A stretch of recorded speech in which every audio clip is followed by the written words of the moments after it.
Yo, kawan-kawan, video kali ini akan melanjutkan cerita 7 takdir part ke-7. Tanpa berlama-lama, langsung aja ke videonya.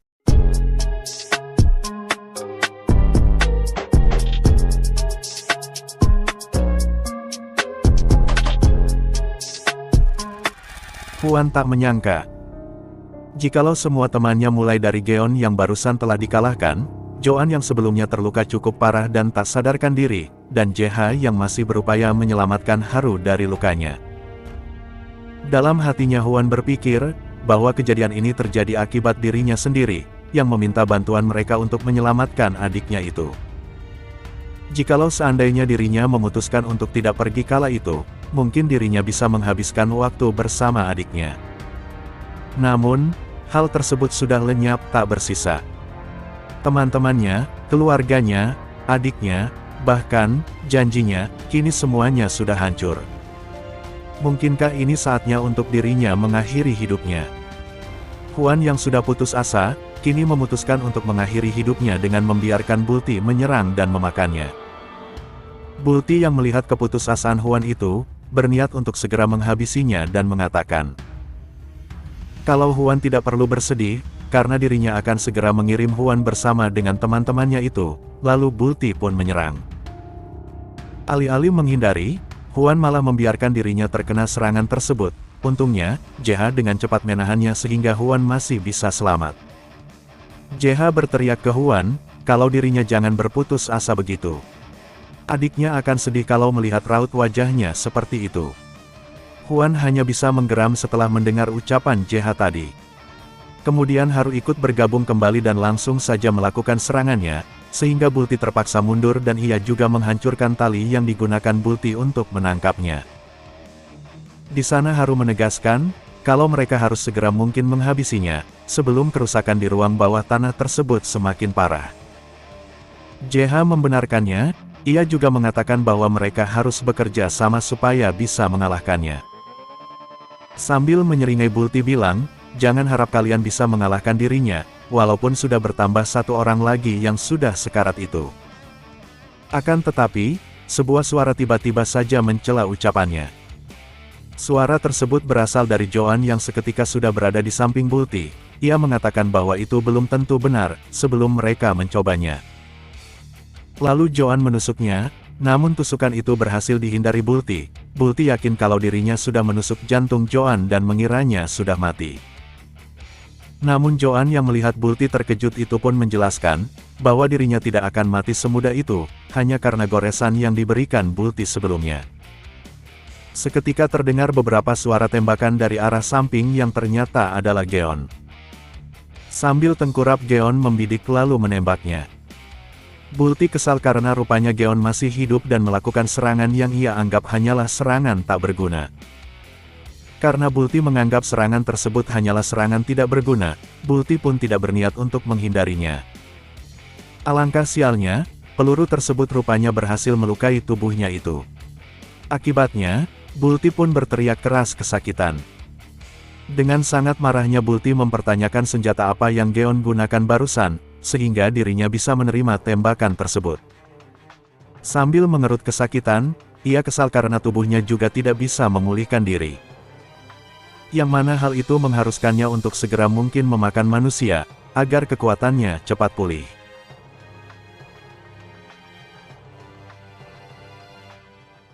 Pertarungan yang membuat suara kegaduhan, akhirnya membangunkan Chen yang sebelumnya tidak sadarkan diri.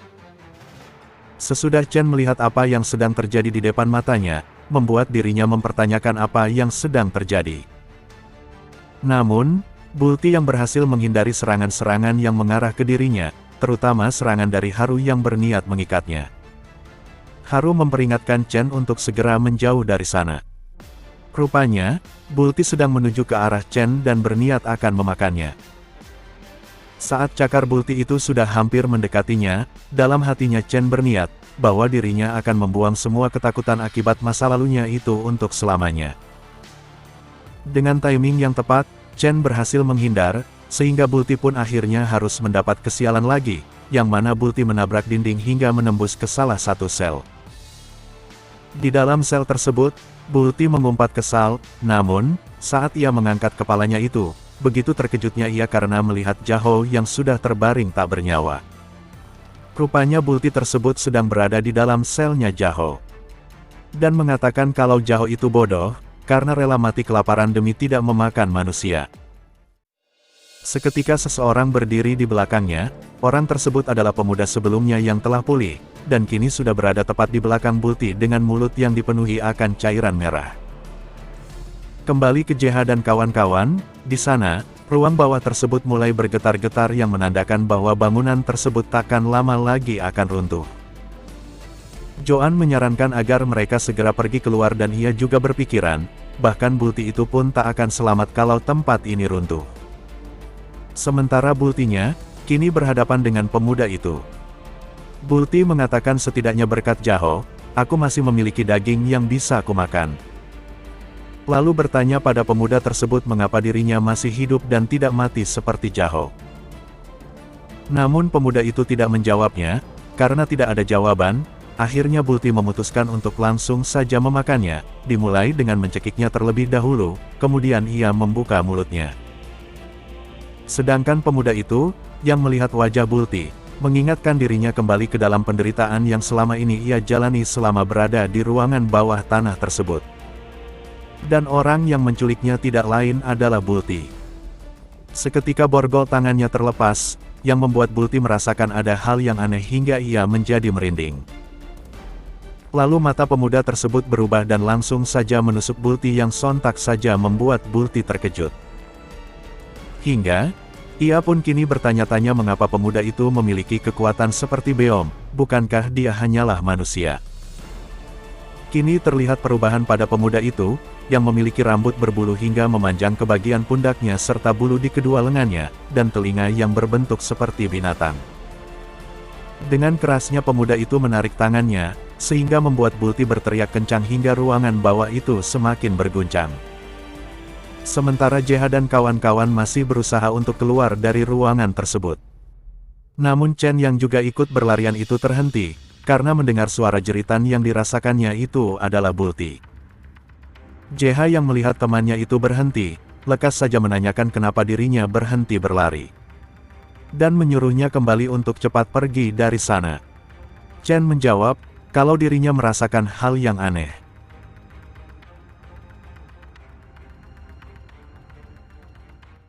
Dilihat Bulti saat ini sudah mulai kelelahan serta kekuatan yang dia miliki masih belum pulih. Sedangkan pemuda itu, sudah mengobrak-abrik seisi ruangan akibat kekuatannya yang baru saja dikeluarkan. Bulti memuji kekuatan pemuda tersebut. Dan mengatakan kalau dirinya tidak punya pilihan lain selain menggunakan cara ini, padahal dirinya berniat untuk menggunakan ini ketika dirinya akan menghancurkan Xinzi. Di mana Bulti akan memperlihatkan sosok dirinya yang sebenarnya. Pada waktu yang bersamaan, kilat menyambar gedung mall itu, hingga membuat gedungnya menjadi terbelah. Dan kini, Bulti menunjukkan sosok yang sesungguhnya. Bulti mengatakan bahwa ia akan mengakhirinya. Pemuda itu mulai berlari ke arah Bulti. Bulti mengejeknya yang tidak mengetahui kalau tingkat kekuatan mereka berdua itu sudah berbeda dari sebelumnya.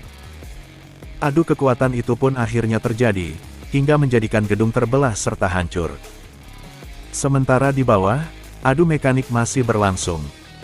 Nampak pemuda itu berusaha menahan kekuatan Bulti, sampai-sampai dirinya terdorong mundur, hingga kakinya menginjak cairan merah yang berceceran di lantai. Alhasil, dirinya pun menerima bogem mentahnya Bulti, hingga ia terlempar cukup jauh.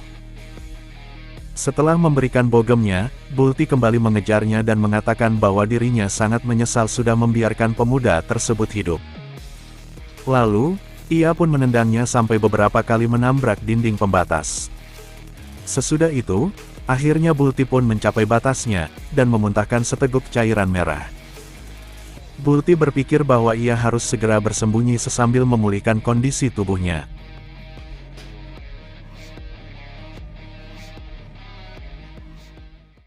Pemuda sebelumnya yang masih menabrak dinding pembatas itu, kini berhenti setelah menabrak dinding yang di sana ada JH dan kawan-kawan. Hal itu tentu saja membuat mereka semua terkejut, karena tiba saja di depan mereka dindingnya hancur. Saat bersamaan, pemuda itu keluar dan terlihat oleh mereka semua. Banyak pertanyaan yang keluar dari mulut mereka, namun Haru menegaskan kalau mereka tidak ada waktu untuk mempermasalahkannya, lebih baik membawanya saja. Setibanya di pemuda itu, Geon berinisiatif untuk menggendongnya, dan meminta bantuan JH untuk menaikkan ke bahu dirinya. Nah, saat tangan JH itu bersentuhan, tiba-tiba saja muncul sebutir cahaya yang makin membesar hingga terkontaminasi dengan mereka semua. Di dalam cahaya tersebut, terdapat suara seseorang yang tidak asing bagi mereka. Di mana suara itu berasal dari sosok seperti pemimpin. Saat JH dan kawan-kawan masih dalam kondisi kontaminasinya, cerita beralih ke sisi lain. Pada waktu yang bersamaan, juga tempat yang sama, yaitu ruang bawah tanah. Di mana saat ini terdengar suara detak jantung yang berasal dari gumpalan seperti sel telur sebelumnya. Benda itu mulai bergerak, lalu perlahan-lahan mulai keluar sosok dari dalam benda tersebut. Hingga, benda itu pecah dan kini terlihatlah sosok yang keluar itu adalah monster Beom yang terlihat sangat menyeramkan.